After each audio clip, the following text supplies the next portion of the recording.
fue el diluvio 40 días sobre la tierra, y las aguas crecieron y alzaron el arca, y se elevó sobre la tierra, y subieron las aguas y crecieron en gran manera sobre la tierra, y flotaba el arca sobre la superficie de las aguas, y las aguas subieron mucho sobre la tierra, y todos los montes altos que habían debajo de todos los cielos fueron cubiertos.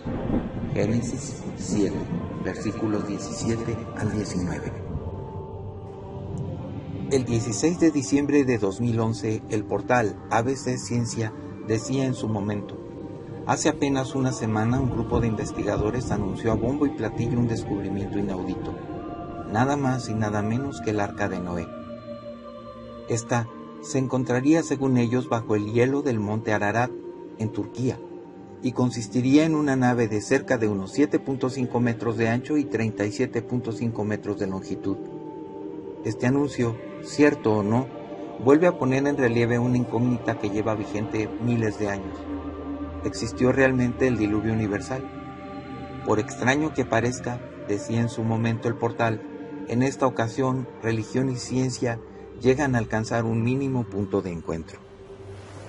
Porque pasados aún 7 días yo haré llover sobre la tierra 40 días y 40 noches, y raeré de sobre la faz de la tierra a todo ser viviente que hice, anunció Dios a Noé, molesto con los hombres por su maldad, según asegura el Génesis en su capítulo 7.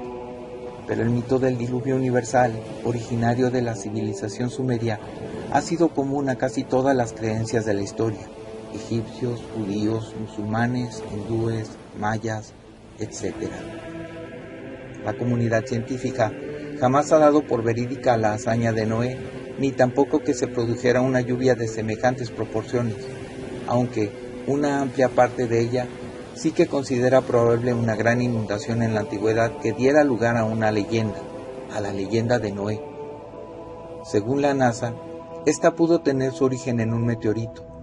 Este habría hecho explosión sobre la capa de hielo que cubría Norteamérica, derritiéndolo y causando una serie de tsunamis que hubiera afectado a determinadas partes del globo. En el Mar Negro, la teoría más compartida ha sido formulada por los geólogos marinos William Ryan y Walter Pittman, sosteniendo en su libro El diluvio del Arca de Noé que el fenómeno se había producido desde hace 7.500 años en lo que hoy conocemos como el Mar Negro. En aquel tiempo, un lago de agua dulce de mucho menor tamaño y habitado en sus orillas, de algún modo, el Mediterráneo se había abierto paso a través del estrecho del Bósforo, haciendo crecer el caudal del Mar Negro a un ritmo de entre 15 y 30 centímetros por día. Basan su teoría en el hallazgo tanto de fósiles como de moluscos de agua dulce como salada, contemporáneos en un mismo espacio, algo imposible de explicar. La temible inundación se convirtió en una historia fundamental para advertir y aterrorizar a las generaciones jóvenes en un acontecimiento tan profundamente traumático que su recuerdo duró por más de 1000 años, transmitido por la tradición oral, antes de que fuera inscrito en cerámica, afirman Ryan y Pittman. Otras hipótesis señalan como causa probable una intensa actividad sísmica en la zona del Mediterráneo que hubiese originado igualmente una serie de tsunamis que golpearon la costa con violencia. En cualquier caso, la ciencia, a diferencia de la religión, circunscribe el diluvio a determinadas zonas concretas, nunca le da el carácter de universal. La posibilidad de que ocurra un fenómeno semejante al que defiende la ciencia no es tan lejana como parece, con la salvedad de que esta vez sí sería general y afectaría a miles de millones de personas. La causa no es otra que el calentamiento global y la fusión de los casquetes polares. La crecida de los océanos podría sumergir en las profundidades marinas a cientos de ciudades en todo el mundo en las costas, transformando la civilización tal y como la conocemos. La abundancia de relatos sobre el diluvio universal que se encuentran en una gran variedad de culturas, donde los antropólogos han clasificado cientos de antiguas leyendas de inundaciones de todo el mundo.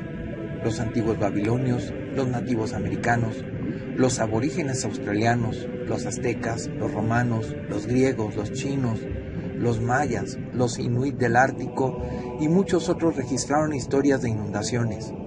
Además, sus historias comparten muchísimas similitudes con el relato del Génesis, incluyendo un Dios enfadado y personas que sobrevivieron al diluvio en un barco.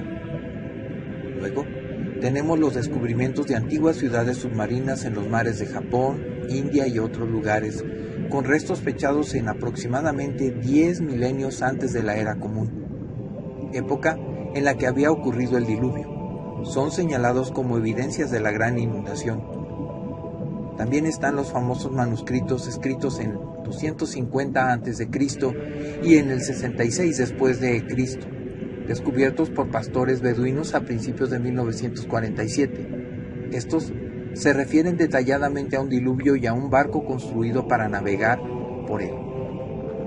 Los famosos manuscritos escritos entre 250 a.C. y el 66 después de Cristo y descubiertos por unos pastores beduinos a principios de 1947 en Qumran se refieren definitivamente a un diluvio y a un barco construido para navegar por él. Una segunda área de evidencia del diluvio del Génesis es la evidencia física encontrada en la superficie de la Tierra. Por ejemplo, el 75% de la superficie terrestre está formada por roca sedimentaria, es decir, roca que fue arrastrada, disuelta en un líquido y depositada de nuevo en otro lugar. Los fósiles se encuentran en muchas de estas capas sedimentarias.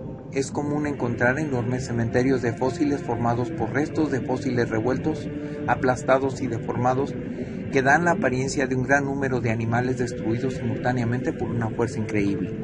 El movimiento a larga distancia de varios tipos de roca. Por ejemplo, los científicos han observado cuarcitas descubiertas a más de 300 millas de su origen en Oregón, un fenómeno que ya no se produce en la actualidad. Otra línea de evidencia del diluvio universal es la presencia de abundantes restos fósiles de vida marina en las cimas de todas las grandes cordilleras del mundo. Esto incluido el Himalaya, la montaña más alta de todas. Los científicos aún no han aportado una teoría alternativa adecuada para la abundancia de vida marina fosilizada a gran altura. Sin embargo, en lugares como Bolivia, que no tienen salida al mar, han sido recientemente encontrados fósiles marinos. Tal es el hallazgo que fue hecho en junio de 2020, fósiles de animales marinos en territorio indígena del Parque Nacional Isiboro Secure, en Titmis, en el centro de Bolivia, lo que sorprendió a las autoridades nacionales encargadas de las áreas protegidas y abrió las puertas a la investigación científica en esa reserva natural. Una noticia notable y que se perdió en el tiempo fue que a mitad del 2010, un grupo de investigadores evangelistas aseguró haber encontrado la arca bíblica de Noé a 4.000 metros de altitud al este de Turquía, según informó la prensa local.